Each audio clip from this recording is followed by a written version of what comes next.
Hello and welcome back. स्वागत है आपका एक और नए वीडियो में। दोस्तों, अभी मैं कुछ बातें बताने जा रहा हूं जो ध्यान से सुनिएगा, बहुत ज़रूरी है, बहुत ज़रूरी। देखिए, बात ऐसा है कि अभी तो पेपर चल रहा है ना। और इससे पहले जो हमने बच्चों को क्वेश्चन करवाया था और गेसिंग करवाया था, उनका टक्कर गया है। ठीक है, तो खुश हैं बहुत, है ना, कि मेरा तो मतलब कि निकल गया पेपर और चलिए मस्त हो गए हम। और इस वीडियो में हम जो बच्चे एग्ज़ाम नहीं दिए हैं, जिनका होने वाला है, उनके लिए गेसिंग प्रश्न है। क्योंकि भाई जो आता है हमें पता है और वही क्वेश्चन यहाँ पे हम करवा रहे हैं। तो वीडियो को देखिएगा लास्ट तक, जो भी क्वेश्चन करवा रहे हैं यहाँ पर सारा देख लीजिएगा, ठीक है ना। भागना नहीं है, लास्ट तक देखना है। अगर नंबर लाना है बढ़िया तब। ऐसे पता है कि कुछ कुछ क्वेश्चन इसमें है ना जो आपको रिपीटेड मिलेगा, आप पढ़ लिए होंगे वही क्वेश्चन मिलेगा, लेकिन फिर भी हो सकता है कोई क्वेश्चन आपको नहीं आए। देख लीजिएगा, ठीक है, और दिमाग में घुसा लीजिएगा। चलिए शुरू करते हैं। क्वेश्चन में क्या है, कह रहा है कि तांबे के परमाणु के तीसरे कक्ष में कितने इलेक्ट्रॉन होते हैं। देखिए अंग्रेजी में भी लिखा हुआ है यहाँ पे, क्या इंग्लिश में, how many electrons are there in the third cell of the copper atom. तो इंग्लिश में पढ़ लीजिएगा, है ना। तो आपको कितना होता है, 18 होता है ना। ये तो आपको हम बताए थे ना बढ़िया से, 218 और एक तीसरा में कितना है आपका 18 है, ठीक है ना।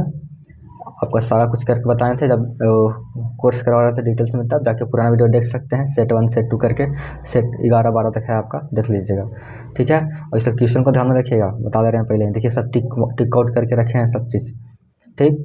क्वेश्चन में क्या है, कह रहा है क्या कि यदि एक स्टैंडर्ड चालक को 7/1.40 से इंगित किया जाता है, तो 1.40 है इसमें, वो क्या दर्शाता है। हम लिखते हैं ना 7/1.40, तो इसमें जो ये वाला चीज़ है, जैसे क्या किसको दर्शाता है, किसको मैंने इंडिकेट करता है। तो भाई ये करता है प्रत्येक जो चालक होता है उसका व्यास होता है, उसी को इंडिकेट करता है, ठीक है ना। डायमीटर ऑफ ईच कंडक्टर यहाँ पे है ना, बिल्कुल करेक्ट ऑप्शन हो जाएगा, ठीक।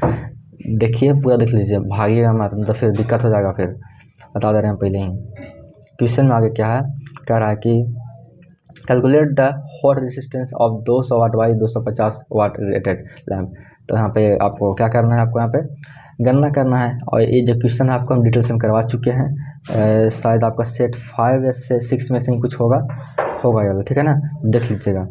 तो क्या करना है यहाँ पे, 200 वाट बटा 200 वोल्ट रेटेड लैम्प को गर्म प्रतिरोध की गणना करना, ठीक है। तो आपका आंसर निकल के आएगा, आप करेंगे कैलकुलेशन तो आपका आएगा निकल के 312.5 ओम, ठीक है।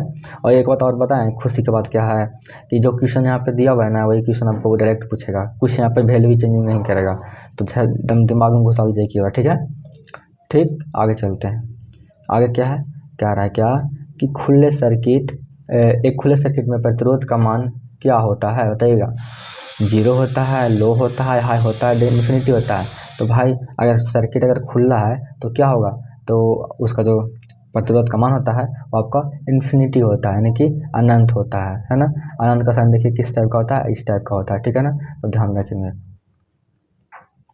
कह रहा है क्या कि किस स्थिति को अनुवाद RLC सर्किट कहा जाता है, बताइएगा। तो आपको है ना, XL इक्वल टू XC को क्या कहा जाता है, तो क्या जाता है आपका RLC सर्किट, ठीक है ना। ठीक, ध्यान रखिएगा। इंग्लिश में क्या लिखा हुआ है, थोड़ा सा कम दिखाई दे रहा होगा यहाँ पे, क्योंकि थोड़ा सा फोटो क्लिक करने से हो गया है। तो which condition is called resonance RLC circuit. तो आप तो XC का क्या कहा जाता है, तो कहा जाता है आपका RLC सर्किट कहा जाता है, ठीक है ना। तो ध्यान रखेंगे, ठीक। देखिए थोड़ा सा दिक्कत ये होता है ना कि यहाँ पे क्या है, थोड़ा सा अंधेरा टाइप का हो गया यहाँ पे, थोड़ा दिखेगा कम, फिर भी आप ब्राइटनेस बढ़ा कर देख लीजिएगा, तो ठीक है ना। आगे देखिए क्या कह रहा है, एक फैराडे के विद्युत अपघटन के प्रथम नियम का सूत्र क्या है, बताइएगा। ये बहुत VVI क्वेश्चन है, ध्यान में रखिएगा भाई, ध्यान में रखिएगा, तो ध्यान में रखिएगा, ठीक है। तो फैराडे साहब के जो है ना विद्युत अपघटन के प्रथम नियम का सूत्र वो आपका है M=G है, ठीक है ना। यानी कि ऑप्शन नंबर बी बिल्कुल यहाँ पे करेक्ट है, एकदम ध्यान में रखिएगा, रट लीजिए, ठीक है। अगर अभी फिलहाल आप पढ़ने आए हैं और ज़्यादा कुछ मतलब समझ में नहीं आ रहा है कैसे क्या करें, तो इसको रट लीजिए, है ना, एकदम ट्यूशन तक कर जाएगा, ठीक है।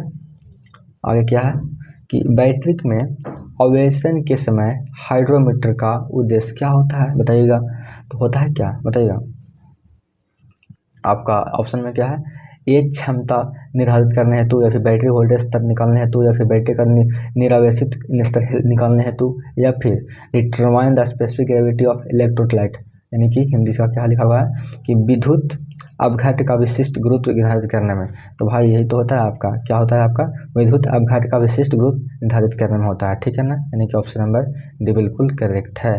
ध्यान रखिएगा, जो भी क्वेश्चन करवा रहे हैं PVI करा रहे हैं, है ना, फालतू क्वेश्चन नहीं है, ठीक।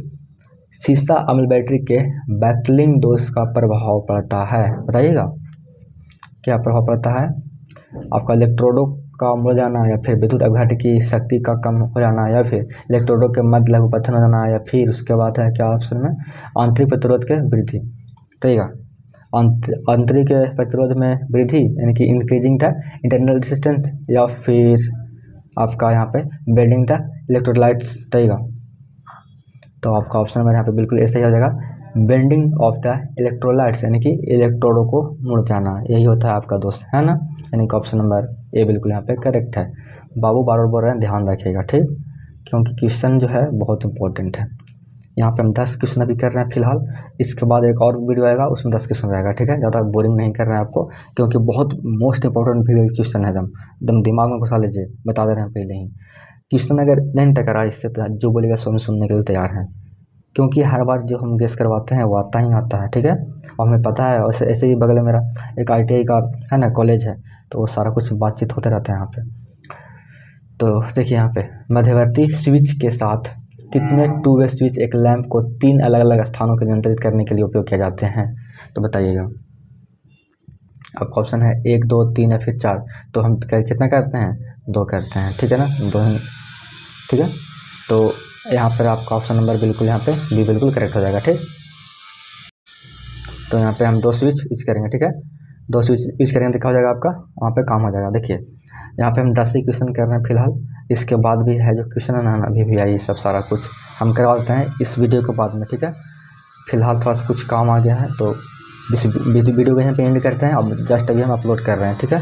अगर वीडियो पसंद आई तो क्या कर दीजिएगा, लाइक कर देगा दोस्त, ठीक है ना, और सब्सक्राइब कर दीजिएगा, एक प्यारा सा कमेंट कर दीजिएगा कि हाँ सर जो भी और गेस्ट क्वेश्चन है 10 और जो है इस वीडियो में करा दीजिए, ठीक है। और भी गेस्ट क्वेश्चन मेरा इम्प्लीबिलिटी से टकरा है बहुत ज़्यादा, वो सारा जो बोलिएगा हम सब करवा देंगे, ठीक है ना।